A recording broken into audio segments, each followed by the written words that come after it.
went and investigated Starbucks to see if we found any inconsistencies. So here's a little video to kind of show you what we did. The one thing that needs to be consistent with the coffee line, with their other drink lines, is consistency itself. Now that we have an understanding on Starbucks' mission statement, let's go and ask District Manager Tony Pisa a little bit about their hierarchy within Starbucks.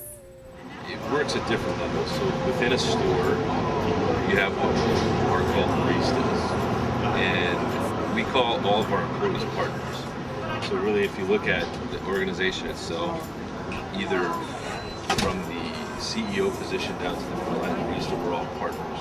So relevant to that, we call ourselves store partners or field partners. Within the store, there are baristas, shift leaders, assistant managers, store managers, and then my level, district manager. Above my level, you have regional director position, regional vice president, senior vice president, and then at that level, it gets a little convoluted with senior vice presidents and the CEO. That's the hierarchy. Now that seemed a little bit straightforward, don't you think? Let's go and ask Alicia Sargent the same question and see if she has the same results. We really only had a manager and one guy that was kind of like the assistant manager, but not really like declared as the assistant manager. He was just like the next. That seemed a little bit inconsistent. What do you think? Let's see if everything else is about the same or if they are dead on accurate. Let's go and see what the environment has to tell us. Well, when you come into Starbucks, to give you just more specific to Starbucks, you're trained in all positions. It's not a lengthy period of time, but you are trained in all positions. So I go through barista training, every partner does. I go through shift training, which is about 4 weeks. You go through store manager training, which is about 4 weeks, and then you go into the district level, understanding Starbucks operation. I think it just depends on the training. Like when people are allowing non-quality drinks, then the people are going to continue making them. And if the management's allowing sloppy behavior and things like that, it's going to reflect in the drinks. And I mean, I've seen places where people just don't even care. They make up their own drinks and stuff. But if you stick to the rules of like making the drinks, that's an actual Starbucks drink. You're not making that drink. It seems like the way that the partners are working as far as baristas are concerned is a reflection on the management. Now, I think that we also need to work on incentives as far as management is concerned. This way everybody is pretty happy with what they're doing and they all understand the goals of Starbucks. We don't consider ourselves just a coffee shop. Our goal is to create an environment that's a home away from home for you. So I think about the 16-year-old that can come here with her friends and kind of be the adult and hang out and, just feel like they're an adult. And they come here and they have a frappuccino, they'll drink some coffee, and they'll kind of feel like they're in Europe. That's the kind of environment that we're trying to uphold. You as a student can come in, do your work, hang out in the lobby, and as a business person can come here. Or if you just want to come and sit in a comfy chair, hang out. So that's really our goal, is to create we call it the third place. So you've got your home, you've got your work, and this is your third option.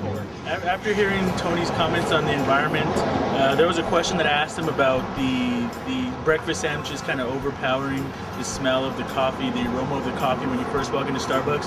He talked about how there was some changes that were made as far as them putting less cheese in the sandwiches, them cleaning the ovens more often to kind of mute that smell. But does that actually work? I mean, he said they also grind their coffee now, which they kind of started. Like, is that strong? Now, is that strong to smell? Is that actually drown out the smell of the breakfast sandwiches that are made?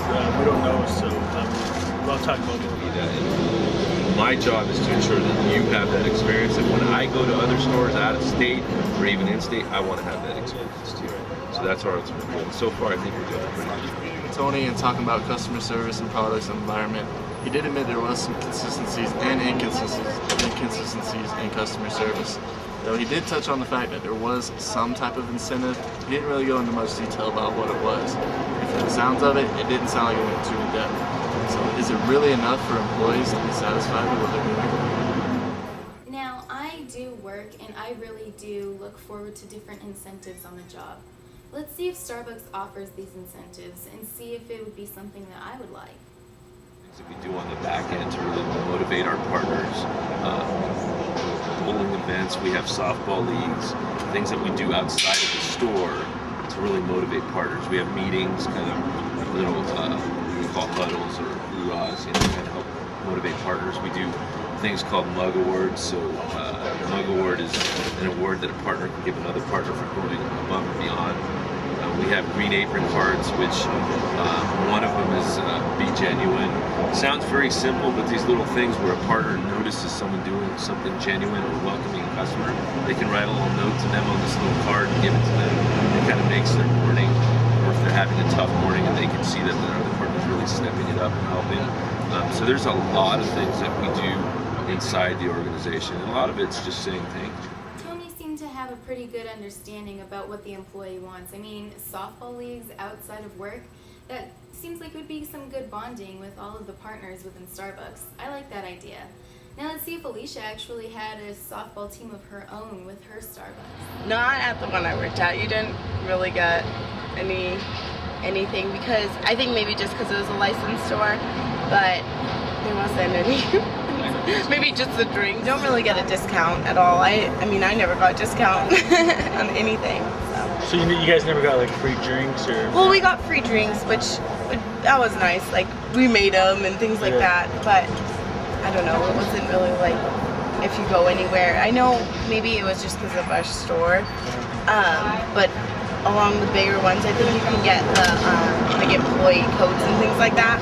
But I have more benefits now as a customer. Again, one of the benefits of being a customer of Starbucks, not an employee, is that you can get your membership card, which is a little black card. It's like good for a year, and you get 10% off the merchandise and the drinks, which is really nice and handy because you can buy all of your pounds of coffee on sale and coffee mugs and things like that. So it's great for Christmas presents and things like that.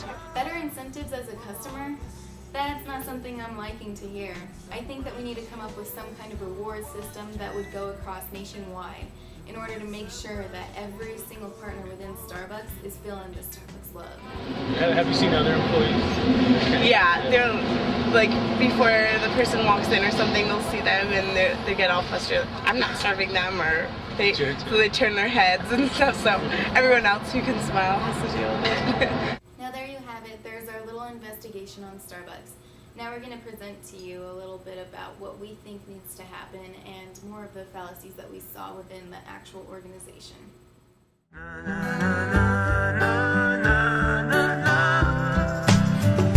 are from Africa, Europe and Asia, North and South America, and Australia. Start talking now. From all the islands. I always like to just I like to get up, stretch with my coffee in the morning. We should do some bloopers.